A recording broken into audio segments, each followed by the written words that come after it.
तो hello guys, मैं Gagan and welcome to my YouTube channel Wrestling Slammer. तो R-Truth और कार्लिटो के बाद एक और ऐसा सुपरस्टार है जिसका पत्ता WWE से जल्द ही कट सकता है और R-Truth के रिलीज के पीछे रियल स्टोरी सामने आई है जिसके बारे में आज हम बात करने वाले हैं। लेकिन उससे पहले प्लीज गाइस वीडियो को लाइक कर दो और चैनल को भी सब्सक्राइब कर दो। सबसे पहले बात करते हैं केविन ओवेंस के बारे में। तो केविन ओवेंस ने रिसेंटली उनकी नेक इंजरी को लेकर बहुत बड़ा खुलासा किया है, जहाँ उनका कहना है कि उन्हें नहीं पता है कि उनका रिटर्न अब WWE में कब होने वाला है और हो सकता है अब वो WWE में कभी वापस आए ही नहीं। केविन ओवेंस को देखकर लग रहा था कि उनका करियर बहुत लंबा चलने वाला है, क्योंकि वो बहुत टाइम से WWE में कंसिस्टेंट है और उन्हें WWE बड़ी बड़ी फ्यूड्स में डाल रही थी। लेकिन इस नेक इंजरी ने उनके करियर को भी खतरे में डाल दिया है। यहाँ उन्होंने ये भी बताया है कि 17 जनवरी को स्मैकडाउन में जो मैच हुआ था रे मिस्टीरियो के साथ, वहाँ वो इंजर्ड हुए थे। लेकिन इंजरी के बाद भी हमें एलिमिनेशन चेम्बर में सैमी ज़ेन के साथ उनका धमाकेदार मैच देखने को मिला था। केविन ओवेंस को देखकर लगता तो है कि वो WWE से इतनी आसानी से नहीं जाने वाले, लेकिन बहुत सारे सुपरस्टार हैं जिन्होंने नेक इंजरी की वजह से अपने करियर के खत्म होने से पहले ही रिटायरमेंट ले लिया। तो होप करो कि ऐसा कुछ केविन ओवेंस के साथ ना हो और वो रिटायरमेंट की न्यूज लेकर वापस ना लौटें।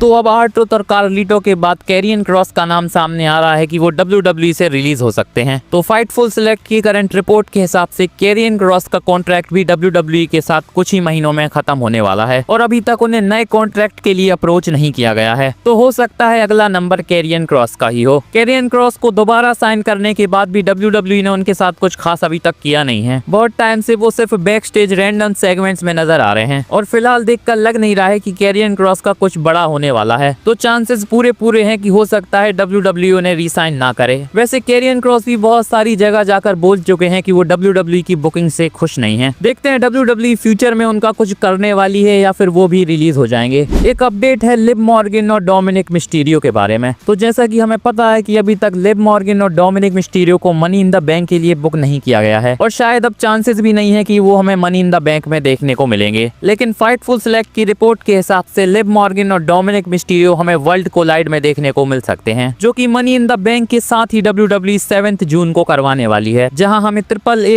NXT और WWE के बहुत सारे सुपरस्टार रसल करते हुए नजर आने वाले हैं। फिलहाल बताया जा रहा है कि एक सेगमेंट हो सकता है। वैसे अभी अर्ली डिस्कशंस में है, तो हो सकता है WWE से कैंसिल भी कर दे। पर AAA में बहुत सारे मैक्सिकन सुपरस्टार्स होने वाले हैं और डोमिनिक मिस्टीरियो भी लूचाडोर फैमिली से बिलोंग करते हैं, तो उनके चांसेस हैं कि वो वर्ल्ड कोलाइड में अपेयर हो जाएं।